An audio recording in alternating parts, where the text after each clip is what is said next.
What's up? Well, as you can see, I'm ready for bed. Well, that was crazy today. If y'all saw my video from earlier, this lady and this man, she looked normal. She was real tall, and they were walking together.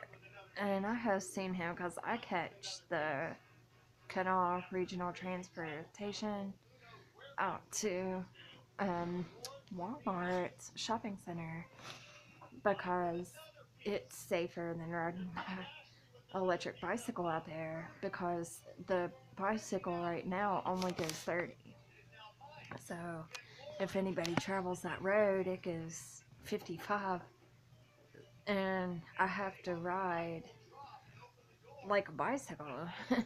And you're traveling, and all those trailers come through there, and they don't care, so they're honking at you or whatever.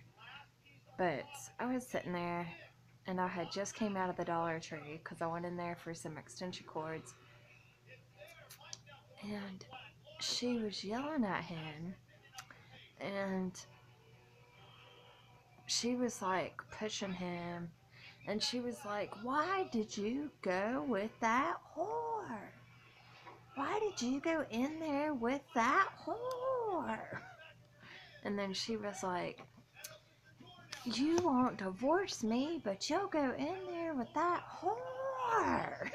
And I wanted to film it, but she had on some shoes, and I think it was like steel-toed shoes.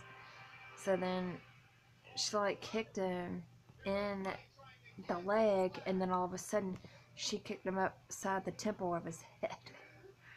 And then she took off walking.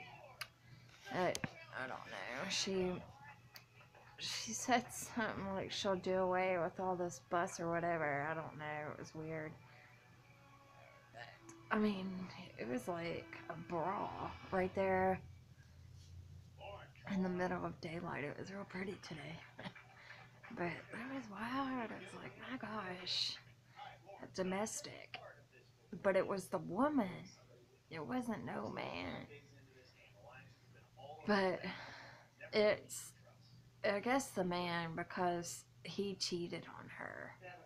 So yeah, that's abusive to her because he cheated on her. And she's stuck, probably with no money and his no paycheck of his. So she's stuck on her own, probably with kids. And so she got so angry she just had to hit him, which she had every right to do. But that was wild and crazy. So, I don't know. Well, at least she didn't have brass knuckles on. So, man. Then when I was going to pick up my scooter, some boy that had tattoos all over his fingers and his arms and everything, he was sitting right in front of the library, and I leave my scooter tied up right there. My bicycle tied up at the library while I ride the bus out there, which is safer. And when I got off, this boy, he was like, "Hey, hey." I was like, I just kept walking. He was like, and I was trying to cut the corner, and I cut the corner because he was sitting on the benches right for the library, and he was like, "Hey," thought he was gonna ask me for money, and he was like, "What you doing?" He was like, "You so sexy," and he was like, "What, you got a man?" I was like, "No, and I don't date." I was like, "And I'm not interested." And he was like, "Well, why don't you come over here and talk to us real quick?" I was like, "I don't have time." I was like, "I am in a big hurry today." And he was like, "Why don't you come over here and talk to me?" And then the officer, there's an officer in this thing on this library, he came out there and he told them, he escorted them off the property. Because last week there was a boy out there trying to stab me with his cane.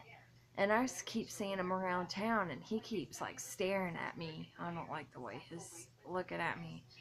But he's like, the first day that I ever met him, he smelled like he hadn't had a shower in like a week or two. And he had like, looked like pubic hair growing off of his face. And he didn't shave. And he told me he was real depressed about his grandma. but he was like, he had his cane stuck out while I was like untying my bicycle to go home, and I was like almost ready to start guarding. I was gonna knock his cane out of his hand with my right foot if he started poking me with it. But I see him kind of around town. I just don't like him. All right.